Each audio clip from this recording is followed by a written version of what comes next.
Everyone, ಎಲ್ಲರೂ ಹೇಗಿದ್ದೀರಾ? ಎಲ್ಲರೂ ಆರಾಮಾಗಿದ್ದೀರಾ ಅಂತ ಅನ್ಕೋತೀನಿ. Welcome back to another new video. So ನೀವ್ಯಾರಾದ್ರೂ ಇದೇ ಮೊದಲಿಗೆ ನನ್ನ ವಿಡಿಯೋ ನೋಡ್ತಾ ಇದ್ರೆ, ನನ್ನ ಹೆಸರು ದಿವ್ಯಾ ಅಂತ. ನಾನು ಜರ್ಮನಿಯಿಂದ ಕನ್ನಡ ವ್ಲಾಗ್ಸ್ ಮಾಡ್ತೀನಿ. ಸೊ ಮೇನ್ ಆಗಿ ಈ ವ್ಲಾಗ್ ಮಾಡೋಕ್ಕೆ ಕಾರಣ ಏನಪ್ಪಾ ಅಂತಂದ್ರೆ, ನಂದು ಡೆಲಿವರಿ ಎಕ್ಸ್ಪೀರಿಯನ್ಸ್ ಜರ್ಮನಿಯಲ್ಲಿ ಹೇಗಿತ್ತು, ಯಾವುದೆಲ್ಲ ನಮ್ಗೆ ಹೊಸದು ಅಂತ ಅನಿಸ್ತು ಮತ್ತು ಯಾವುದೆಲ್ಲ ಶಾಕ್ ಆಯಿತು, ಒಟ್ಟಾರೆಯಾಗಿ ಎಲ್ಲ ಕಂಪ್ಲೀಟ್ ನಂದು ಹೇಗಿತ್ತು ಇದು ಎಕ್ಸ್ಪೀರಿಯನ್ಸ್. ನಂದು ಇದು ಮೊದಲನೇ ಪ್ರೆಗ್ನೆನ್ಸಿ. ಸೊ ಏನಂದ್ರೆ ಏನೂ ಐಡಿಯಾ ಇರಲಿಲ್ಲ ನನಗೆ ಹೇಗಿರುತ್ತೆ ಇಂಡಿಯಾದಲ್ಲಿ. ಕಂಪೇರ್ ಮಾಡೋಣ ಅಂದರೆ ಬರೀ ಕೇಳಿರೋದಷ್ಟೇ ನಾನು, ಆ್ಯಕ್ಚುಲಾಗಿ ನನಗೆ ಎಕ್ಸ್ಪೀರಿಯನ್ಸ್ ಇಲ್ಲ. ಸೊ ಹೋಪ್ ಈ ವಿಡಿಯೋದಲ್ಲಿ ಒಂದಷ್ಟು ಟಿಪ್ಸ್ಗಳು, ನಾನು ಯಾರಾದರೂ ಪ್ರೆಗ್ನೆಂಟ್ ಈ ವಿಡಿಯೋಸ್ನ ನೋಡ್ತಾ ಇದ್ರೆ ಅವರಿಗೆ ಹೆಲ್ಪ್ಫುಲ್ ಆಗುತ್ತೆ ಅಂತ ಅನ್ಕೋತೀನಿ.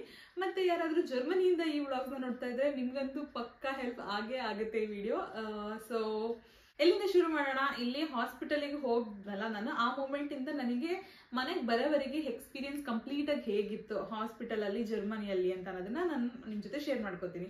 ತುಂಬ ಜನ ಹೇಳ್ತಾ ಇದ್ರು ಫಸ್ಟ್ ಪ್ರೆಗ್ನೆನ್ಸಿ ಬೇಗನೂ ಆಗ್ಬೋದು ಲೇಟಾಗೂ ಆಗ್ಬೋದು ಅಂತ. ನನ್ನ ಕಸಿನ್ ಒಬ್ಳಿಗೆ ಇಂಡಿಯಾದಲ್ಲಿ ಡೆಲಿವರಿ ಆಯಿತು, ಅವಳಿಗೆ ಆಲ್ಮೋಸ್ಟ್ ಒಂದು 3 ವೀಕ್ಸ್ ಮುಂಚೆನೇ ಆಗೋಯ್ತು. ಸೊ ನಾನು ಅನ್ಕೋತಾ ಇದ್ದೆ ನನಗೂ ಹಂಗೆ ಆಗುತ್ತೇನೋ ಅಂತ ಹೇಳಿ. ಆಲ್ಮೋಸ್ಟ್ ನಾನು ಲೈಕ್ ಒಂದು 15 ಡೇಸ್ ಮುಂಚೆನೇ ನನಗೆ ಏನು ಡ್ಯೂ ಡೇಟ್ ಕೊಟ್ಟಿದ್ದಾರೆ ಅದಕ್ಕಿಂತ ಮುಂಚೆಯಿಂದನೂ ಓಕೆ ಇವತ್ತಾಗ್ಬೋದು ನಾಳೆ ಆಗ್ಬೋದು, ಇವತ್ತಾಗ್ಬೋದು ನಾಳೆ ಆಗ್ಬೋದು ಅಂತಾನೆ ಅನ್ಕೋತಾ ಇದ್ದೆ. ಆಕ್ಚುಲಿ ನನಗೆ ವಾಟರ್ ಬ್ರೇಕ್ ಆಗಿದ್ದು, ನಂದು ಡ್ಯೂ ಡೇಟ್ ಏನು ಕೊಟ್ಟಿದ್ರು ಅದು 2 ದಿನ ಹಿಂದೆ ಆಗಿದ್ದು. ಸೊ ಮನೆಯಲ್ಲಿ ಲೈಕ್ ನಾರ್ಮಲ್ ಆಗಿ ಬೆಳಗ್ಗೆಯಿಂದ ಸಂಜೆ ನಾರ್ಮಲ್ ಆಗೇ ಇದ್ದೆ, ಏನೂ ಪೇನ್ ಇಲ್ಲ. ಮತ್ತೆ ಸಂಜೆ ಆಲ್ಮೋಸ್ಟ್ ಒಂದು 8:20 ನಂಗೆ ವಾಟರ್ ಬ್ರೇಕ್ ಆಯಿತು. ಸಂಜೆ ಲೈಕ್ ಊಟ ಎಲ್ಲ ಆಗಿತ್ತು, ಸುಮ್ಮನೆ ನಾನು ಬೆಡ್ ಮೇಲೆ ಹಾಗೆ ಮಲ್ಕೊಂಡಿದ್ದೆ. ನನಗೆ ವಾಶ್ರೂಮ್ಗೆ ಹೋಗಂಗೆ ಅನ್ನಿಸ್ತು, ಬಟ್ ಎದ್ದು ನಿಂತ್ಕೊಂಡ ತಕ್ಷಣ ಫುಲ್ ವಾಟರ್ ಬ್ರೇಕ್ ಆಗೋಯ್ತು ನನಗೆ. ಸೊ ಅದಕ್ಕಿಂತ ಮುಂಚೆ ನಾನು ಒಂದಷ್ಟು ವಿಡಿಯೋಗಳೆಲ್ಲ ನೋಡ್ಕೊಂಡಿದ್ದೆ, ಏನೇನೆಲ್ಲ ಸೈನ್ ಇರುತ್ತೆ ನಾವು ಡೆಲಿವರಿಗೆ ಅಂತಂದರೆ. ಪೇಯ್ನ್ ಅಂದರೆ ಯಾವ ಥರ ಪೇಯ್ನ್ ಬರುತ್ತೆ, ಅಥವಾ ವಾಟರ್ ಬ್ರೇಕ್ ಅಂತಂದರೆ ಅದು ಯಾವ ಥರ ಇರುತ್ತೆ, ಎಲ್ಲರದ್ದು ವಿಡಿಯೋಸ್ ನೋಡ್ಕೊಂಡಿದ್ದೆ. ಈಗ ಪೇಯ್ನ್ ಹೆಂಗೆ ಅನಿಸ್ತಿತ್ತು ಅಂತಂದರೆ ಅವಾಗವಾಗ ಬಂದು ಹೋಗ್ತಾ ಇತ್ತು, ಬಟ್ ತುಂಬ ತೀರಾ ಅಂದರೆ ತಡ್ಕೊಳಕ್ಕೆ ಆಗಲ್ಲ ಆ ಥರ ಪೇಯ್ನು ಏನೂ ಇರಲಿಲ್ಲ, ಸ್ವಲ್ಪ ಸ್ವಲ್ಪ ಪೇಯ್ನ್ ಇತ್ತು. ಸೊ ನಾನು ಯಾವಾಗಲೂ ಅನ್ಕೋತಾ ಇದ್ದೆ ಇದು ನಾರ್ಮಲ್ಲು, ಅಂದರೆ ಏನೋ ಡ್ಯೂ ಡೇಟ್ ಹತ್ರ ಬರ್ತಾ ಇದ್ದಿಲ್ಲ, ಸೊ ನಾರ್ಮಲ್ ಅಂತ ಹೇಳಿ. ಕಾಂಟ್ರಾಕ್ಷನ್ಸ್ ಅಂತ ಹೇಳ್ತಾರೆ. ಸೊ ಕಂಟಿನ್ಯೂಸ್ ಆಗಿ ಎವ್ರಿ 5 ಮಿನಿಟ್ಸ್ ಅಟ್ಲೀಸ್ಟ್ ಒಂದು 30 ಸೆಕೆಂಡ್ಸಿಂದ 1 ಮಿನಿಟ್ಸ್ವರೆಗೆ ಆ ಪೇಯ್ನ್ ಬರಬೇಕು. ಅದು ಬಂದರೆ ಲೇಬರ್ ಪೇಯ್ನ್ ಅಂತ. ಇಲ್ಲ ಅಂತಂದರೆ ನಾರ್ಮಲ್ ಆಗಿ ಸ್ವಲ್ಪ ಹೊತ್ತು ಬರುತ್ತೆ, ಇನ್ನು 1 ಅವರ್ ಏನೂ ಇಲ್ಲ ಆರಾಮಾಗಿದ್ದೀರಾ, ಮತ್ತೆ ಒಂದು 2 ಅವರ್ಸ್ ಆದಮೇಲೆ ಪೇಯ್ನ್ ಬರ್ತಿದೆ ಅಂತಂದರೆ ಅದು ಯಾವುದೂ ಡೆಲಿವರಿ ಪೇಯ್ನ್ ಅಲ್ಲ. ಇದೆಲ್ಲ ವಿಡಿಯೋಸ್ ಮತ್ತೆ ನೋಡಿಕೊಂಡು ನಾನು ಒಂದಷ್ಟೆಲ್ಲ ಓದ್ಕೊಂಡು ರೆಡಿ ಇದ್ದೆ. ನಂಗೆ ವಾಟರ್ ಗೊತ್ತಾಯಿತು ವಾಟರ್ ಬ್ರೇಕ್ ಆಗಿದೆ ಅಂತ ಹೇಳಿ. ಸೊ ನಾನು ಬಂದು ದರ್ಶನಿಗೆ ಹೇಳಿದೆ ಲೈಕ್ ವಾಟರ್ ಬ್ರೇಕ್ ಆಗಿದೆ, ನಮ್ಮ ಹಾಸ್ಪಿಟಲ್ ಹೊರಡ್ಬೇಕು ಇವಾಗ ಅಂತ. ಅಮ್ಮ ಮತ್ತೆ ದರ್ಶನ್ ಇಬ್ರು ಫುಲ್ ಗಾಬರಿಯಲ್ಲಿ ಓಡಾಡ್ತಾ ಇದ್ದಾರೆ. ನಾನು ಮಾತ್ರ ಆರಾಮಾಗಿ ಏನಿಲ್ಲ ಆರಾಮಿದ್ದೀನಿ ನಾನು, ನೀವೇನು ಇದು ಮಾಡ್ಕೋಬೇಡಿ ಹೋಗೋಣ ಅಂತ ಹೇಳಿ ಸರಿ ಅಂತ ಹೇಳಿ ದರ್ಶನ್ ಕಾರ್ ತೊಗೊಂಡು ಬಂದರು. ನಾನು ನಂದು ಡೆಲಿವರಿ ಬ್ಲಾಗ್ ಆಲ್ರೆಡಿ ಶೇರ್ ಮಾಡಿದ್ದೀನಿ, ಯಾರೆಲ್ಲ ನೋಡಿಲ್ಲ ಹೋಗಿ ನೋಡ್ಕೊಂಬನ್ನಿ. ಇದು ನಾನಿಂದು ಎಕ್ಸ್ಪೀರಿಯನ್ಸ್ನ ಶೇರ್ ಮಾಡ್ತಿರೋದು. ಹಾಸ್ಪಿಟಲಿಗೆ ಹೋಗಿದ ತಕ್ಷಣ ಅಲ್ಲಿ ವೆಯ್ಟ್ ಮಾಡಿದ್ವಿ. ಅಂದರೆ ಹೋಗೋಕ್ಕಿಂತ ಮುಂಚೆನೇ ನಾವು ಕಾಲ್ ಮಾಡಿದ್ವಿ ಲೇಬರ್ ರೂಮಿಗೆ, ನಾವು ಬರ್ತಾ ಇದ್ವಿ ಹೀಗೆ ಅಂತ ಹೇಳಿ. ಹೋದ ತಕ್ಷಣ ಲೈಕ್ ಆಯಿತು ಅಂತ ಹೇಳಿ ನನಗೆ CTG ಮಾಡಿದ್ರು. CTG ಮಾಡಾದ್ಮೇಲೆ ಅಲ್ಲಿ ಬೇಬಿ ಹಾರ್ಟ್ ಬೀಟ್ ಎಲ್ಲ ಕರೆಕ್ಟ್ ಆಗಿದೆ, ನಿಮ್ಮದು BP ಎಲ್ಲ ನಾರ್ಮಲ್ ಇದೆ, ಸೊ ಏನೂ ಪ್ರಾಬ್ಲಮ್ ಇಲ್ಲ, ನೀವು ಬೇಕಂದ್ರೆ ಮನೆಗೆ ಹೋಗ್ಬೋದು ಅಂತ ಅಂದರು. ಏನಕ್ಕೆ ಮನೆಗೆ ಹೋಗ್ಬೋದು ಅಂತಂದರೆ ಅವತ್ತು ನಾವು ಹೋಗಿದ್ದ ದಿನ ಅಲ್ಲಿ ರೂಮ್ಸ್ಗಳು ಅವೈಲಬಲ್ ಇರಲಿಲ್ಲ. ನಾನು ಬೇರೆ ಒಬ್ಬರ ಜೊತೆ ರೂಮ್ನ ಶೇರ್ ಮಾಡಬೇಕಿತ್ತು ಅಂತ ಹೇಳಿ ನೀವು ಮನೆಗೆ ಹೋಗ್ಬೋದು ಅಂತ ಹೇಳಿದ್ರು. ನನಗಂದ್ರೆ ತುಂಬ ಭಯ, ಯಾಕಂದರೆ ಮೊದಲನೇ ಪ್ರೆಗ್ನೆನ್ಸಿ ಬೇರೆ, ಹೇಗೆ ಏನು ಅಂತ ಗೊತ್ತಿಲ್ಲ. ನೈಟ್ ಸಡನ್ನಾಗಿ ಪೇಯ್ನ್ ಬಂದರೆ ಏನು ಮಾಡ್ಬೇಕಂತ ಗೊತ್ತಿಲ್ಲ. ನಾನಂದೆ ನಾನು ಇಲ್ಲ ಹಾಸ್ಪಿಟಲೇ ಉಳ್ಕೋತೀನಿ ಅಂತ ಅಂದೆ. ಸೊ ಅವ್ರು ಆಪ್ಷನ್ ಕೊಟ್ಟಿದ್ರು ನನಗೆ 2. ಒಂದು, ನೀವು ಬೇರೆಯವ್ರ ಜೊತೆ ರೂಮ್ ಶೇರ್ ಮಾಡಬೇಕು, ಆಲ್ರೆಡಿ ಡೆಲಿವರಿ ಆಗಿದೆಯಲ್ಲ ಬೇಬಿ ಇದೆಯಲ್ಲ ಅವ್ರ ಜೊತೆಗೆ, ಇಲ್ಲಾಂದರೆ ನೀವು ಮನೆಗೆ ಹೋಗ್ಬಿಟ್ಟು ಬನ್ನಿ ಅಂತ ಅಂದರು. ನನಗೆ ಮನೆಗೆ ಹೋಗೋಕ್ಕೆ ಅಷ್ಟೊಂದು ಧೈರ್ಯನೇ ಇಲ್ಲ, ಸರಿ ಉಳ್ಕೋತೀನಿ ಅಂತ ಹೇಳಿ ದರ್ಶನ್ ಮತ್ತು ಅಮ್ಮ ನನ್ನ ಬಿಟ್ಟು ನೈಟ್ ಹಾಸ್ಪಿಟಲಲ್ಲಿ ಮನೆಗೆ ಬಂದರು. ನೈಟ್ ಮತ್ತೆ ಅವ್ರು ಹೇಳಿದರು ನನಗೆ, ನಿಮ್ಗೆ ಏನಾದರೂ ಪೇಯ್ನ್ ಬಂತು ಅಂತಂದರೆ ಲೈಕ್ ನಮ್ಮನ್ನ ಕಾಲ್ ಮಾಡಿ ಅಂತ. ಈ ಲೇಬರ್ ಏನು ನಮಗೆ CTG ಎಲ್ಲ ಮಾಡ್ತಾಯಿದ್ರು ಲೇಬರ್ ರೂಮ್, ಅದೆಲ್ಲ 3rd ಫ್ಲೋರಲ್ಲಿತ್ತು, ರೂಮ್ಸ್ಗಳೆಲ್ಲ 4th ಫ್ಲೋರಲ್ಲಿತ್ತು. ಸೊ ನನಗೆ 4th ಫ್ಲೋರಲ್ಲಿ ಒಂದು ರೂಮ್ ಕೊಟ್ಟರು. ಅಲ್ಲಿ ಆಲ್ರೆಡಿ ಒಬ್ಬರಿಗೆ ಡೆಲಿವರಿ ಆಗಿತ್ತು, ಮಗು ಒಂದು 2 ಡೇಸ್ ಬೇಬಿ. ಮಲ್ಕೊಳ್ಳೋಣ ಅಂತ ಕಣ್ಮುಚ್ತೀನಿ, ನಿದ್ದೆನೇ ಬರ್ತಿಲ್ಲ. ಲೈಕ್ ಬೇಬಿ ಬೇರೆ ಪಕ್ಕದಲ್ಲಿ ಅಲ್ಲಿ ಅವಾಗವಾಗ ಸ್ವಲ್ಪ ಸೌಂಡ್ ಮಾಡ್ತಿದ್ದೆ. ಸದ್ಯಕ್ಕೆ ಅದು ಅಳ್ತಾ ಇರಲಿಲ್ಲ, ಚೂರು ಸೌಂಡ್ ಮಾಡ್ತಾ ಇತ್ತು ಅಷ್ಟೇ. ಮಲ್ಕೊಂಡೆ. ಆಲ್ಮೋಸ್ಟ್ ಮಧ್ಯರಾತ್ರಿ ಒಂದ್ಸಲ ತೀರಾ ಪೇಯ್ನ್ ಬಂದ್ಬಿಡ್ತು, ಏನು ಮಾಡ್ಬೇಕಂತ ಗೊತ್ತಿಲ್ಲ. ಸರಿ ಅಂತ ಹೇಳಿ ನರ್ಸ್ನ ಕರೆದೆ. ಅವ್ರು ಹೇಳಿದ್ರು ಲೈಕ್ ಇಫ್ ಪಾಸಿಬಲ್ ನಿಮಗೆ ಆಗುತ್ತೆ ಅಂತಂದರೆ ಕೆಳಗೆ 3 ಫ್ಲೋರಿಗೆ ಬರ್ತೀರಾ ಅಂತ ಅಂದರು. ನಾನು ಒಬ್ಳೇ ಎದ್ದು ನಡ್ಕೊಂಡು ಹೋದೆ ಅಲ್ಲಿ ಆರಾಮ್ ಅನ್ನಿಸ್ತು. ಅಷ್ಟೊಂದೇನು ನನಗೆ ಆಗಲ್ಲ ನಡೆಯೋಕ್ಕೆ ಅಂತ ಏನಿರಲಿಲ್ಲ. ನಡ್ಕೊಂಡು ಹೋದೆ. ಮತ್ತೆ ಸೇಮ್ ಪ್ರೊಸೀಜರ್, CTG ಮಾಡಿದ್ರು 30 ಮಿನಿಟ್ಸ್. ಆ CTG ಹಾಕ್ಬಿಟ್ಟು ಓಕೆ ಬೇಬಿ ಹಾರ್ಟ್ ಬೀಟ್ ಹೇಗಿದೆ, ನನ್ನ BP ಹೇಗಿದೆ ಎಲ್ಲ ಚೆಕ್ ಮಾಡಿದ್ರು. ಚೆಕ್ ಮಾಡ್ಬಿಟ್ಟು ಆಯ್ತು ನಂಗೆ ತುಂಬ ಪೇನ್ ಆಗ್ತಾ ಇಲ್ಲ ಅಂತಂದಕ್ಕೆ ಒಂದು ಪೇನ್ ಕಿಲ್ಲರ್ ಕೊಟ್ಟರು. ಅವಾಗ ಪೇನ್ ಕಿಲ್ಲರ್ ಕೊಟ್ಬಿಟ್ಟು ಆಯ್ತು ಸರಿ ಅಂತ ಹೇಳಿ ಮತ್ತೆ ಬಂದೆ, ಮತ್ತೆ ಮಲ್ಕೊಂಡೆ. ನೆಕ್ಸ್ಟ್ ಡೇ ನಾನು ನೈಟ್ ಹೋಗಿದ್ದಲ್ವ, ಅದ್ರ ನೆಕ್ಸ್ಟ್ ಡೇ ಮತ್ತೆ ಅವ್ರು ಹೇಳಿದ್ರು ಬೆಳಗ್ಗೆ ನೀವು ಒಂದು 10:30 ಹಾಗೆ ಕೆಳಗಡೆ ಬನ್ನಿ, ಮತ್ತೆ ಚೆಕ್ ಮಾಡೋಣ CTGನ ಅಂತ ಹೇಳಿ. ಸೊ ಕೆಳಗೆ ಹೋದೆ. ಮತ್ತೆ ಅಷ್ಟರಲ್ಲಿ ದರ್ಶನ್ ನನಗೆ ಬ್ರೇಕ್ಫಾಸ್ಟ್ ಎಲ್ಲ ತಂದುಕೊಟ್ರು. ಅವ್ರು ನನ್ನ ಜೊತೆಗೆ ಇದ್ರು ಬೆಳಗ್ಗೆ. ಅವಾಗ ಹೋದ್ರು, ಮತ್ತೆ CTG ಚೆಕ್ ಮಾಡಿದ್ರು. ಸರಿ ಅಂತ ಹೇಳಿ ಇದು ಮತ್ತೆ ನಾರ್ಮಲ್ ಇದೆ. ಇವಾಗ ನಾನು ಕಂಟಿನ್ಯೂಸ್ ಆಗಿ ವಾಟರ್ ಹೋಗ್ತಾ ಇದೆ, ಲೈಕ್ ಲಿಟ್ರಲಿ ಹೆಂಗೆ ಅಂದರೆ ಫುಲ್ ಕೆಳಗಡೆ ಒದ್ದೆ ಆಗ್ತಾ ಇದೆ. ನಾನು ಒಂದು ಪಾರ್ಟ್ ಹಾಕೊಂಡೇ ಇದ್ದೀನಿ, ಹೋಗ್ತಾ ಇದೆ ನೀರು ನನಗೆ. ಆಮೇಲೆ ಸರಿ ಅಂತ ಹೇಳಿ ಓಕೆ ಇವಾಗ ಮತ್ತೆ ಆರಾಮಿದೆ, ಏನೂ ಪ್ರಾಬ್ಲಮ್ ಇಲ್ಲ ಅಂತ ಹೇಳಿ ನನಗೆ ಡ್ರಿಪ್ಸ್ ಹಾಕಕ್ಕೆ ಶುರು ಮಾಡಿದ್ರು. ಬಿಕಾಸ್ ನಾನು ಕಂಟಿನ್ಯೂಸ್ ಆಗಿ ವಾಟರ್ ಹೋಗ್ತಾ ಇತ್ತಲ್ಲ ಅಂತ ಹೇಳಿ ಡ್ರಿಪ್ಸ್ ಹಾಕಕ್ಕೆ ಶುರು ಮಾಡಿದ್ರು. ಸೊ ಅವತ್ತೂ ಅಷ್ಟೇ ಆಲ್ಮೋಸ್ಟ್ ಎವ್ರಿ 3 hours ಒಂದ್ಸಲ ಬರೀ CTG ಮಾಡು, ಡ್ರಿಪ್ಸ್ ಹಾಕು, ಹಾಗೆ ಹೋಲ್ ಡೇ ಹಾಗೆ ಆಗೋಯ್ತು. ನನಗೆ ಪೇನ್ ಬರೋದು ಹೋಗೋದು ಹಿಂಗೆ ಆಗ್ತಾ ಇದೆ. ಫುಲ್ ಅಂದರೆ ಫುಲ್ ಭಯ ನನಗಂತೂ. ಇಂಡಿಯಾದಲ್ಲಿ ನಾನು ನನ್ನ ಫ್ರೆಂಡ್ಸ್ಗಳನ್ನ ಕೇಳ್ಕೊತಾ ಇದ್ದೀನಿ, ಅಂದರೆ ಲೈಕ್ ಡೆಲಿವರಿ ಆಗಿರೋರಿಗೆ ಹೆಂಗಿತ್ತು ಎಕ್ಸ್ಪೀರಿಯನ್ಸ್ ಅಲ್ಲಿ, ಲೈಕ್ ಏನು ಮಾಡ್ತಾ ಇದ್ರು ಅಂತ.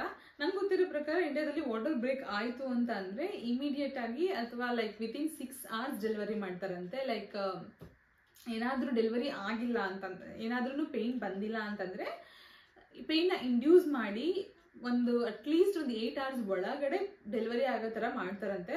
ಇಲ್ಲಿ ಜರ್ಮನಿಯಲ್ಲಿ ಏನೂ ಇಲ್ಲ, ನನಗೆ ಅವ್ರು ಯಾವುದು ಇಂಡ್ಯೂಸ್ ಮಾಡ್ತಿಲ್ಲ, ಎಲ್ಲ ನ್ಯಾಚುರಲ್ ಆಗಬೇಕು ಅಂತ ವೆಯ್ಟ್ ಮಾಡ್ತಿದ್ದಾರೆ. ನನಗಂತೂ ತೀರಾ ಪೇನ್ ಇದೆ. ಜೊತೆಗೆ ಅವ್ರು ಏನೂ ಪ್ರೊಸೀಜರ್ ಎಕ್ಸ್ಪ್ಲೈನ್ ಮಾಡ್ತಿಲ್ಲ ನನಗೆ. ನಾನು ಅವ್ರನ್ನ ಕೇಳ್ತಾ ಇದ್ದೀನಿ, ಲೈಕ್ CTG ನೋಡ್ತಾ ಇದ್ದಾರೆ, ನೀವು ಯಾವಾಗ ಸರ್ವಿಕ್ಸ್ ಚೆಕ್ ಮಾಡ್ತೀರಾ ಅಂತ ಒಂದ್ಸಲ ಕೇಳಿದೆ. ಆವಾಗ ಅವ್ರು ಹೇಳಿದ್ರು, ಇವಾಗ ನಿಮ್ಗೆ ಆಲ್ರೆಡಿ ವಾಟರ್ ಬ್ರೇಕ್ ಆಗಿಬಿಟ್ಟಿರೋದ್ರಿಂದ ನಾವು ಸರ್ವಿಕ್ಸ್ ಏನಾದ್ರು ಚೆಕ್ ಮಾಡಿದ್ರೆ ಇನ್ಫೆಕ್ಷನ್ ಆಗೋ ಚಾನ್ಸಸ್ ಇರುತ್ತೆ, ಸೊ ನಾವು ಚೆಕ್ ಮಾಡಲ್ಲ ಅಂತಂದ್ರು. ಮತ್ತೆ ಹೇಗೆ ಗೊತ್ತಾಗುತ್ತೆ ನಾನು ಯಾವಾಗ ಲೇಬರ್ಗೆ ಹೋಗ್ತೀನಿ ಅಂತ ಅಂದರೆ ಅವ್ರು ಹೇಳಿದ್ರು, ನಿಮ್ದು ಕಾಂಟ್ರಾಕ್ಷನ್ಸ್ ನೋಡ್ತಾ ಇದ್ದೀವಿ, ರೆಗ್ಯುಲರ್ ಇಲ್ಲ. ಸೊ ಕಾಂಟ್ರಾಕ್ಷನ್ಸ್ ರೆಗ್ಯುಲರ್ ಇಲ್ಲ ಅಂತಂದರೆ ನಾವು ಅದು ಸರ್ವಿಕ್ಸ್ನ ಚೆಕ್ ಮಾಡೋಕ್ಕಾಗಲ್ಲ ಅಂತ ಹೇಳಿ.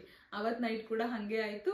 ಫುಲ್ ನೈಟ್ ಪೂರ್ತ ನಿದ್ದೆ ಇಲ್ಲ ನನಗೆ. ಅಂದರೆ ಪೇಯ್ನ್ ಇದೆ ಬಟ್ ರೆಗ್ಯುಲರ್ ಪೇಯ್ನ್ ಅಲ್ಲ, ಅಂದರೆ ಬರೋದು ಹೋಗೋದು ಈ ಥರ ಆಗ್ತಾ ಇದೆ. ನೆಕ್ಸ್ಟು ಥರ್ಡ್ ಡೇ ಬೆಳಗ್ಗೆ ನಾನು ಡಿಸೈಡ್ ಆಗ್ಬಿಟ್ಟಿದೆ, ಕೆಳಗೆ ಹೋದ್ರೆ ಅವ್ರು ಮಾಡೋದು ಒಂದೇ ಕೆಲಸ ನನಗೆ. CTG ಮಾಡ್ತಾರೆ, ಕಾಂಟ್ರಾಕ್ಷನ್ಸ್ ನೋಡ್ಬಿಟ್ಟು ಏನೂ ಇಲ್ಲಮ್ಮ ಆರಾಮಾಗಿದೆ ಅಂತಂತಾರೆ. ನನಗೆ ಅಲ್ಲಿ ನೋಡಿದ್ರೆ ಪೇಯ್ನ್, ಅಷ್ಟೊಂದು ಪೇಯ್ನ್ ಇದೆ, ಮಾತಾಡೋಕ್ಕೂ ಆಗ್ತಿಲ್ಲ, ನಿಂತ್ಕೊಳ್ಳೋಕ್ಕಾಗ್ತಿಲ್ಲ, ಅಷ್ಟು ಪೇಯ್ನ್ ಇದೆ. ಸೊ ದರ್ಶನ್ ಹೇಳಿದ್ರು ಚೆನ್ನಾಗಿ ತಿನ್ಕೊಬಿಡು ಅಂತ. ನಂದವತ್ತು ಲಕ್ಕೆ ಏನೋ ಗೊತ್ತಿಲ್ಲ, ಏನೂ ತಿನ್ನೋಕ್ಕಾಗ್ತಿಲ್ಲ ನನಗೆ. ಅಮ್ಮ ಇಡ್ಲಿ ಮಾಡಿ ಕಳಿಸಿದ್ರು, ಒಂದು ಇಡ್ಲಿ ಕಷ್ಟಪಟ್ಟು ತಿಂದೆ ಅಷ್ಟೇ, ಇನ್ನೇನು ತಿನ್ನೋಕ್ಕಾಗಲಿಲ್ಲ.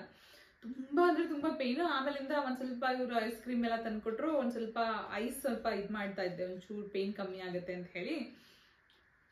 ಸೊ ಹೋದ್ವಿ. ಆವಾಗ 11 ಗಂಟೆ, ಥರ್ಡ್ ಡೇ 11 ಗಂಟೆಗೆ, ಬೆಳಗ್ಗೆ 11 ಗಂಟೆಗೆ ಚೆಕ್ ಮಾಡಿದ್ರು. ಅವ್ರು ಹೇಳಿದ್ರು ಲೈಕ್ 1 centimeter ಅಷ್ಟೇ ಡೈಲೇಷನ್ ಆಗಿರೋದು ಅಂತ. ನಂಗೆ ಫುಲ್ ಅಳು ಆಯ್ತಾ, ಫುಲ್ ಅತ್ತೆ ಬಿಟ್ಟೆ ನಾನಲ್ಲಿ. ಏನು 2 ದಿನದಿಂದ ನೋವು ಅನುಭವಿಸ್ತಾ ಇದ್ದೀನಿ, ನೀವು ನೋಡಿದ್ರೆ ಲೈಕ್ 1 centimeter ಅಷ್ಟೇ ಅಂತಂತಿದ್ದೀರಾ ಏನು ಅಂತ. ಆಮೇಲೆ ಸರಿ ಅವ್ರು ನನಗೆ ಇಂಡ್ಯೂಸ್ ಮಾಡೋಕ್ಕಾಗುತ್ತೆ ಪೇನ್ ಅಂತ ಕೇಳಿದ್ರೆ ಇಲ್ಲ ಅಂತಾರೆ. ಮತ್ತೆ ಏನು ಮಾಡಬೇಕು ಅಂದರೆ ನೀವು ವೆಯ್ಟ್ ಮಾಡಬೇಕಷ್ಟೇ. ಫುಲ್ ಕೈಗೆ ಅವರು ಡ್ರಿಪ್ಸ್ ಹಾಕ್ಲಿಕ್ಕೆ ಅಂತ ಹೇಳ್ಬಿಟ್ಟು ನೋವುಗಳನ್ನ ಹುಡುಕ್ತಾರಲ್ಲ, ಸರಿಗೆ ಹಾಕ್ದೇನೆ ಒಂದು 4 ಕಡೆ ಆಲ್ರೆಡಿ ನಂಗೆ ಚುಚ್ಚಿಬಿಟ್ಟು ಕೈಗೆ ಆಲ್ರೆಡಿ ಅದು ಪೇಯ್ನ್ ಇದೆ. ಅದ್ರ ಜೊತೆಗೆ ಫುಲ್ ಕಾಂಟ್ರಾಕ್ಷನ್ಸ್ ಬಂದು ಹೋಗ್ತಾ ಇದೆ. ಮತ್ತೆ ಸರಿ ಅಂತ ಹೇಳಿ ಇವಾಗ ಬೇಕಿದ್ರೆ ನೀವು ಕೆಳಗಡೆನೇ ಇರ್ಬೋದು, ಮೇಲ್ಗಡೆ ಫ್ಲೋರಿಗೆ ಹೋಗೋದೇನು ಬೇಡ ರೂಮಿಗೆ ಅಂತ ಅಂದರು. ಸರಿ ಅಂತ ಹೇಳಿ ಕೆಳಗಡೆನೇ ಇದ್ವಿ. ಆವಾಗ CTG ಕಂಟಿನ್ಯೂಸ್ ಆಗಿ CTG ಹಾಕ್ಬಿಟ್ರು ನನಗೆ. ಕಂಟಿನ್ಯೂಸ್ ಆಗಿ CTG ಹಾಕ್ಬಿಟ್ಟು ಓಕೆ ನಿಮ್ಗೆ ಬೇಡ ಅಂತ ಅಂದಾಗ ಲೈಕ್ ನಮ್ಮನ್ನು ಕಾಲ್ ಮಾಡಿ ನಾನು ತೆಗೆದಿರ್ತೀನಿ, ನಾವು ಕಂಟಿನ್ಯೂಸ್ ಆಗಿ ಮಾನಿಟರ್ ಮಾಡೋಣ ಅಂತ ಹೇಳಿ. ಮತ್ತೆ 1 ಗಂಟೆಗೆ ಮತ್ತೆ ಸರ್ವಿಕ್ಸ್ ಚೆಕ್ ಮಾಡಿದ್ರು. ಥ್ಯಾಂಕ್ಫುಲಿ ಅವ್ರು ಹೇಳಿದ್ರು okay you are ready to go for labour ನಾವು. 5 centimeter ಆಗಿದೆ, ಮತ್ತೆ ಬೇಬಿ ಇವಾಗ ಒಂದು 3.5 kg ಇರ್ಬೋದು. It's going to be little bit difficult, ಯಾಕಂದ್ರೆ ನಿಮ್ ಸರ್ವಿಕ್ಸ್ ಸ್ವಲ್ಪ ಚಿಕ್ಕದಿದೆ, ಅದರಿಂದ ಬೇಬಿ ಸ್ವಲ್ಪ ದಪ್ಪದಿದೆ ಅಂತ ಹೇಳಿದ್ರು.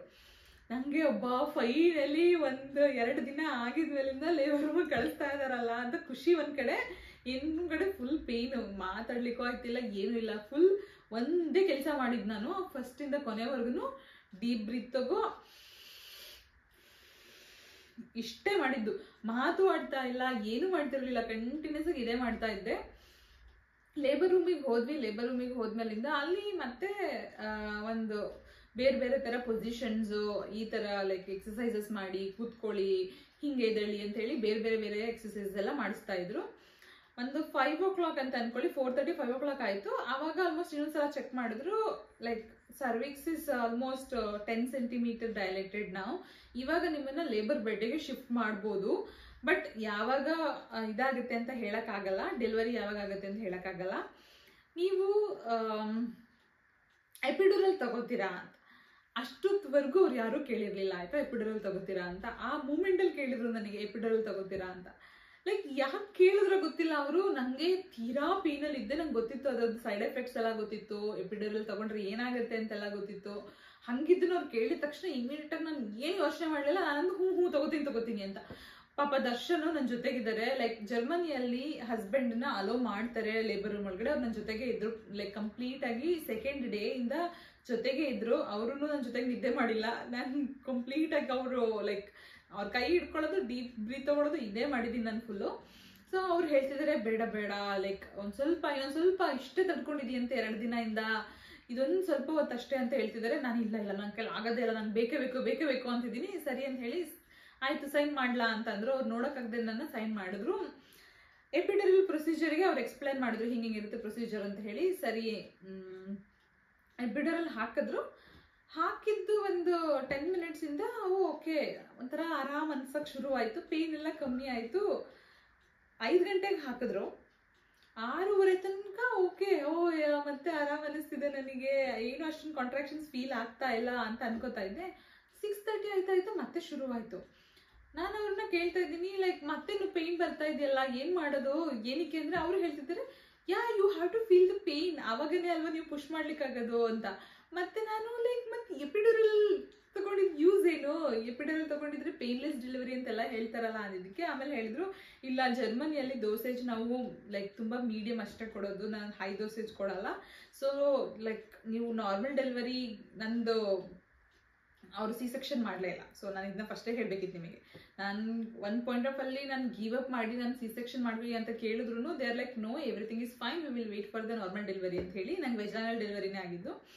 ಸೊ ಅವಾಗ ಅವ್ರು ಹೇಳ್ತಿದ್ದಾರೆ ನೀವು ಫೀಲ್ ಮಾಡಬೇಕು, ಅವಾಗಲೇ ಪುಷ್ ಮಾಡೋಕ್ಕಾಗೋದು ಅಂತ. ಮತ್ತೆ 6:30 ಇಂದ ಚೂಚು ಇದ್ದಿದ್ದು 7 o'clock ಆಗೋಷ್ಟರಲ್ಲಿ ಫುಲ್ ಮತ್ತೆ ಇನ್ನ ಸ್ಟ್ರಾಂಗರ್ ಪೇನ್ ಶುರುವಾಗೋಯ್ತು ನನಗೆ. ಲೈಕ್ ಲಿಟ್ರಲಿ ನಾನು ಯಾವುದಕ್ಕೂ ಕಂಪೇರ್ ಮಾಡೋಕ್ಕೆ ಆಗಲ್ಲ ಪೇನ್ ಹೇಗಿತ್ತು ಅಂತ ಹೇಳಿ, ಅಷ್ಟು ಪೇನ್ ಶುರುವಾಗೋಯ್ತು. ಪೇನ್ ತುಂಬಾ ಜಾಸ್ತಿ ಆಯ್ತಾ ಇದ್ದಂಗೆ ನನ್ನ ಲೇಬರ್ ಬೆಡ್ಗೆ ಶಿಫ್ಟ್ ಮಾಡಿಬಿಟ್ಟು ಅವ್ರು ಡಿಫ್ರೆಂಟ್ ಪೊಸಿಷನ್ಸ್ ಟ್ರೈ ಮಾಡ್ತಿದ್ದಾರೆ. ಅಬ್ಬಾ ದೇವ್ರೆ, ನಂಗೆ ನಿಜ ಮೂಮೆಂಟ್ ನೆನಪಿಸ್ಕೊಂಡ್ರೆ ಈಗಲೂ ಮೈ ಜುಮ್ ಅನ್ನತ್ತೆ ಆಯ್ತಾ. ಅಷ್ಟು ಅಂದ್ರೆ ಲೈಕ್ ಪೇನ್, ನನಗೆ I want to give up but I cannot give up. ಅಂದರೆ ನಾನು ಹೇಳ್ತಿದ್ದೀನಿ ಅವರಿಗೂ, ನರ್ಸ್ಗಳಿಗೂ ಹೇಳ್ತಿದ್ದೀನಿ I want to give up but what should I do, I can't ಅಂತ ಹೇಳ್ತಾನೆ ಇದ್ದೀನಿ. ದರ್ಶನ್ ಇಲ್ಲ ಆಗೋಯ್ತು ಅಂತ ಹೇಳಿ. ಏನು ನರ್ಸ್ ಹೇಳಿದ್ಲು I can see black hair ಅಂತ. ನಾನು ಲೈಕ್ ಇದನ್ನ ಮಾಡ್ಲಿಕ್ಕೆ ಎನ್ಕರೇಜ್ ಮಾಡಕ್ ಹೇಳ್ತಿದ್ದಾರೆ ಅಂತ ಹೇಳ್ಬಿಟ್ಟು ಸರಿ ಅಂತ ಅಂದ್ಬಿಟ್ಟು ಇನ್ನ ಪುಷ್ ಮಾಡೋಣ ಅನ್ಕೊಂಡು ಫುಲ್ ಎಷ್ಟು ಎನರ್ಜಿ ಇರುತ್ತೆ ಎಲ್ಲ ಹಾಗೆ ಪುಷ್ ಮಾಡಕ್ ಟ್ರೈ ಮಾಡ್ತಿದ್ದೀನಿ. ಬಟ್ ಆಮೇಲಿಂದ ಒಂದು 20 minutes ಟ್ರೈ ಮಾಡಿದ್ರು. ಆಮೇಲಿಂದ ಓಕೆ ಡಿಫ್ರೆಂಟ್ ಪೊಸಿಷನ್ ಟ್ರೈ ಮಾಡೋಣ ಅಂತ ಹೇಳಿ. ಆಗ್ತಾನೆ ಇಲ್ಲ ನನಗೆ. ಓಕೆ ನಾನು ಸ್ವಲ್ಪ ಎನರ್ಜಿನ ಇದು ಮಾಡ್ಕೋಬೇಕು, ನಂಗೆ ಆಗ್ತಾ ಇಲ್ಲ ಪುಷ್ ಮಾಡಲಿಕ್ಕೆ ಅಂತ ಹೇಳಿ ಆಲ್ಮೋಸ್ಟ್ 8:30 9:30 ತನಕನೂ ಜಾಸ್ತಿ ನಂಗೆ ಆಗಲೇ ಇಲ್ಲ. ಅಂದರೆ ಒಂದು ಸ್ವಲ್ಪ ಟ್ರೈ ಮಾಡೋದು ರೆಸ್ಟ್ ಮಾಡೋದು, ಸ್ವಲ್ಪ ಟ್ರೈ ಮಾಡೋದು ರೆಸ್ಟ್ ಮಾಡೋದು, ಹಾಗೆ ಮಾಡ್ತಾ ಇದ್ದೆ. ಫೈನಲಿ 10 ಗಂಟೆಗೆ ನಂಗೆ ಡೆಲಿವರಿ ಆಗಿದ್ದು. ಲೈಕ್ ಇಮ್ಯಾಜಿನೂ ಮಾಡ್ಕೊಳಕ್ಕಾಗಲ್ಲ ಎಷ್ಟು ಪೇನ್ ಅನುಭವಿಸಿದ್ದೀನಿ ನಾನು ಅವಾಗ ಅಂತ ಹೇಳಿ. But as soon as baby ಹೊರಗೆ ಬಂದ ತಕ್ಷಣ ಆ ಕಾಂಟ್ರಾಕ್ಷನ್ಸ್ ಹೊಟ್ಟೆ ನಾವು ಏನಿತ್ತು ಒಂದು ಚೂರು ಇಲ್ಲದೆ ಮಾಯ ಆಗೋಯ್ತಾಯ್ತಾ. ಒಂಥರ ಮ್ಯಾಜಿಕಲ್ ಮೂಮೆಂಟ್ ಅಂತ ಹೇಳ್ಬೋದು. ಲೈಕ್ ಎಕ್ಸ್ಪ್ಲೈನ್ ಮಾಡೋಕ್ಕಾಗಲ್ಲ ಅದು ಹೆಂಗೆ ಫೀಲ್ ಆಗುತ್ತೆ ಅಂತ. ದ ಬೆಸ್ಟ್ ಫೀಲಿಂಗ್ ಏನಂದರೆ, ಜರ್ಮನಿಯಲ್ಲಿ ಅವ್ರು ಯಾರೂ ಮಗುನ ಮುಟ್ಲಿಲ್ಲ. 1-2 minutes ವೆಯ್ಟ್ ಮಾಡಿಬಿಟ್ಟು ನನಗೆ ಮತ್ತೆ ನಾನೇ ಮಗುನ ಎತ್ಕೊಂಡು ಎದೆ ಮೇಲೆ ಹಾಕ್ಕೊಂಡು ಅದಾಗಿದ್ಮೇಲಿಂದ ದರ್ಶನ್ ಹತ್ರ ಅವರು ಅಂಬಲಿಕಲ್ ಕಾರ್ಡ್ನ ಕಟ್ ಮಾಡಿಸಿದ್ರು. ಆಮೇಲಿಂದ ನನಗೆ ಸ್ಕಿನ್ ಟು ಸ್ಕಿನ್ ಕೊಟ್ಬಿಟ್ಟು ಲೈಕ್ ಅವ್ರು ಹೇಳಿದ್ರು ಈಗ ನಿಮಗೆ ಮಗು ಸ್ವಲ್ಪ ದಪ್ಪದಿದ್ರಿಂದ ಸ್ಟಿಚಸ್ ಹಾಕಬೇಕು, ಅಲ್ಲಿವರೆಗೆ ನೀವು ಸ್ಕಿನ್ ಟು ಸ್ಕಿನ್ ಕೊಡ್ತಾ ಇರಿ ಅಂತ ಹೇಳಿ. ಆಲ್ಮೋಸ್ಟ್ ಒಂದು 2 hours ನನಗೆ ಸ್ಕಿನ್ ಟು ಸ್ಕಿನ್ ಕೊಡ್ಲಿಕ್ಕೆ ಕೊಟ್ಟರು. ಒಂದು ನನಗೆ ಡೆಲಿವರಿ ಬೆಡ್ಡಿಂದ ನಾರ್ಮಲ್ ಬೆಡ್ಡಿಗೆ ಶಿಫ್ಟ್ ಮಾಡಿಬಿಟ್ಟು ಅವರು ಲೈಕ್ ಓಕೆ ಇವಾಗ ನಿಮಗೆ ವಾಶ್ರೂಮ್ ಹೋಗಬೇಕು ಅಂತ ಅನಿಸ್ತಿದೆ ಅಂತಂದರೆ ನಿಂತ್ಕೊಳ್ಳೋಕ್ಕಾಗತ್ತಾ ಅಂತ ಅಂದರು. ಎದ್ದು ನಿಂತ್ಕೋತೀನಿ.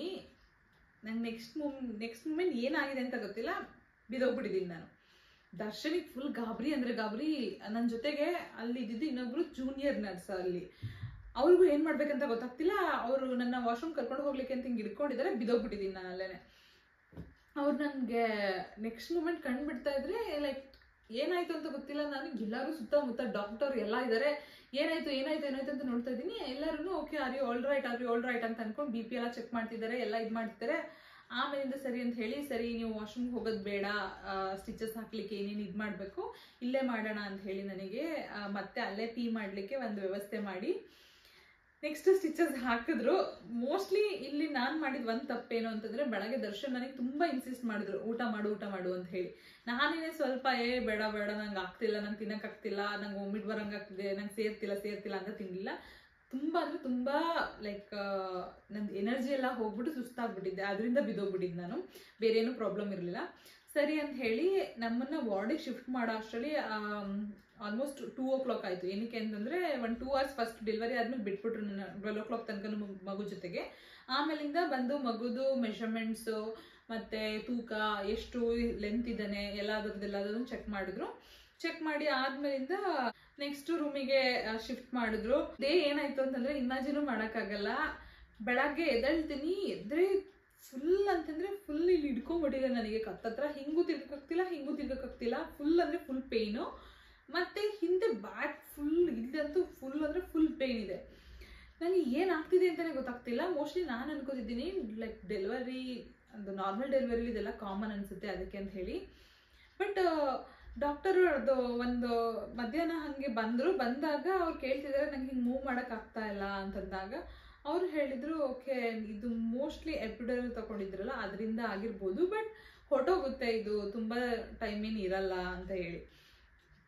ನಮ್ಮದು ಓವರ್ ಥಿಂಕಿಂಗ್ ಮೈಂಡ್ ಇರುತ್ತಲ್ಲ, ಸೊ ನಾನು ಫುಲ್ ಸರ್ಚ್ ಮಾಡೋಕ್ಕೆ ಶುರು ಮಾಡಿದೆ. ಏನಪ್ಪ ಇದು, ಯಾಕೆ ನನಗೆ ಹೆಡ್ ಮೂವ್ ಮಾಡೋಕ್ಕಾಗ್ತಿಲ್ಲ, ಯಾಕೆ ಇದೇನು ಮಾಡೋಕ್ಕಾಗ್ತಿಲ್ಲ ಅಂತೆಲ್ಲ ಫುಲ್ ಸರ್ಚ್ ಮಾಡಿದ್ರೆ ಅಲ್ಲಿ ನೋಡಿದರೆ ಎಪಿಡ್ಯೂರಲ್ ಮಾಡಬೇಕಾದ್ರೆ ಏನಾದರೂ ಗ್ಯಾಪ್ ಕ್ರಿಯೇಟ್ ಆದರೆ ಅದರಿಂದ ಈ ಥರ ಪ್ರಾಬ್ಲಮ್ ಆಗುತ್ತೆ.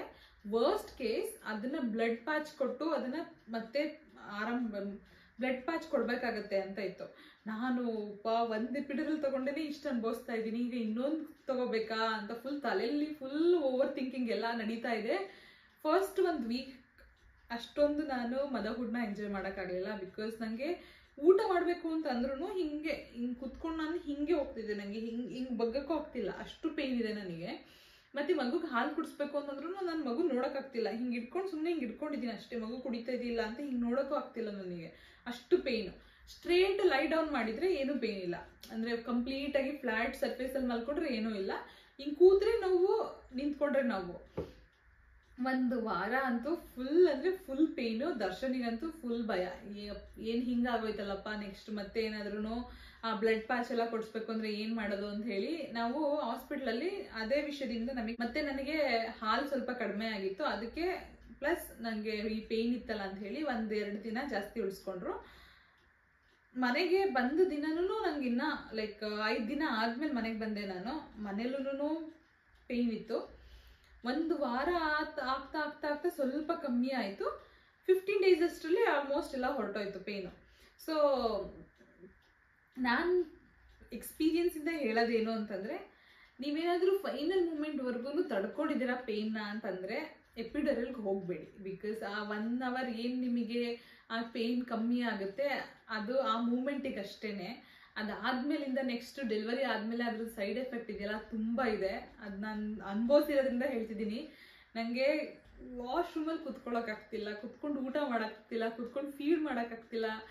ಅಂದರೆ ಆ ಟೈಮಲ್ಲಿ ಮೊದಲೇ ಪೇಯ್ನ್ ಇರುತ್ತೆ ನಿಮಗೆ, ಅದ್ರ ಜೊತೆಗೆ ಇದೊಂದು ಎಕ್ಸ್ಟ್ರಾ ಪೇಯ್ನು ಈ ಪ್ರೊಸೀಜರಿಂದ. ಸೊ ಎಲ್ಲ ಒಳ್ಳೆ ಕರೆಕ್ಟಾಗಾದರೆ ಏನೂ ಪ್ರಾಬ್ಲಮ್ ಇಲ್ಲ. Epidural if it goes right ಏನೂ ಪ್ರಾಬ್ಲಮ್ ಇಲ್ಲ. ಏನಾದರೂ ಮಿಸ್ಟೇಕ್ ಆಯಿತು ಅಂತ ಅಂದರೆ ಫಾರ್ ಶೋರ್ ತುಂಬ ಅನುಭವಿಸ್ಬೇಕಾಗುತ್ತೆ. ಯೋಚನೆ ಮಾಡಿ ಒಂದ್ಸಲ ಅಷ್ಟೇ. ಸೊ ಇದಿಷ್ಟು ಆಗಿತ್ತು ನನ್ನ ಡೆಲಿವರಿ ಎಕ್ಸ್ಪೀರಿಯನ್ಸ್. ಮತ್ತೆ ಹಾಸ್ಪಿಟಲ್ ಅಲ್ಲಿ, ಜರ್ಮನ್ ಹಾಸ್ಪಿಟಲ್ ಅಲ್ಲಿ ಡಾಕ್ಟರ್ಗಳಾಗ್ಲಿ ನರ್ಸ್ಗಳಾಗ್ಲಿ ಎಲ್ಲರೂ ತೀರಾ ಅಂದ್ರೆ ತೀರಾ ಸಪೋರ್ಟಿವ್ ಆಗಿದ್ರು. ತುಂಬಾ ಎನ್ಕರೇಜ್ ಮಾಡ್ತಾರೆ ಇಲ್ಲಿ ನಾರ್ಮಲ್ ಡೆಲಿವರಿಗೆ. ಏನು ಪ್ರಾಬ್ಲಮ್ ಇಲ್ಲ ಅಂತ ಅಂದ್ರೆ ಅವರು ಸಿ ಸೆಕ್ಷನ್ಗೆ ಹೋಗೋದೇನು ಬೇಡ, ನಾರ್ಮಲ್ ಡೆಲಿವರಿನೇ ಆಗಲಿ ಅಂತಾನೆ ಹೇಳ್ತಾರೆ. ಸಿ ಸೆಕ್ಷನ್ ಮಾಡೋದೇ ಇಲ್ಲ ಆಕ್ಚುಲಿ, ಏನು ಪ್ರಾಬ್ಲಮ್ ಇಲ್ಲ ಅಂತಂದ್ರೆ ಅವರು ನಾರ್ಮಲ್ ಡೆಲಿವರಿಗೆ ವೆಯ್ಟ್ ಮಾಡ್ತಾರೆ. ನೆಕ್ಸ್ಟ್ ಅದಾದ್ಮೇಲೆ ನಾನು ಸ್ಟಾರ್ಟಿಂಗ್ ಅಲ್ಲಿ ನನಗೆ ಪೇನ್ ಇದ್ದಿದ್ರಿಂದ ನಾನು ಯಾವುದೂ ವ್ಲಾಗ್ಗಳನ್ನ ಅಷ್ಟು ಮಾಡ್ಕೊಳಕ್ ಆಗಿಲ್ಲ. ಬಟ್ ಸ್ಟಾರ್ಟಿಂಗ್ ಅಲ್ಲಿ ಮದರ್ಹುಡ್ ಹೇಗಿತ್ತು, ನನಗೆ ಬೇಬಿ ಜೊತೆ ಎಕ್ಸ್ಪೀರಿಯನ್ಸ್ ಹೇಗಿತ್ತು, ಎಲ್ಲ ಹೊಸದಿದ್ರಿಂದ ಎಲ್ಲ ಹೇಗೆ ಕಲ್ತ್ಕೊಂಡೆ, ಹೇಗೆ ಮ್ಯಾನೇಜ್ ಮಾಡಿದ್ವಿ, ಅದೆಲ್ಲದನ್ನು ಇನ್ನೊಂದು ವ್ಲಾಗಲ್ಲಿ ಶೇರ್ ಮಾಡ್ಕೋತೀನಿ. ತುಂಬಾ ದೊಡ್ಡ ವ್ಲಾಗ್ ಆಯ್ತು ಇದು. ಯಾರೆಲ್ಲ ಕೊನೆವರೆಗೂ ಈ ವ್ಲಾಗ್ನ ನೋಡ್ತಾ ಇದ್ದೀರಾ, so thank you so much. ನಿಮಗೆ ಮತ್ತೊಂದಷ್ಟು ವ್ಲಾಗ್ಗಳ ಜೊತೆ ಸಿಗ್ತೀನಿ. Thank you so much for watching. Take care. Bye by.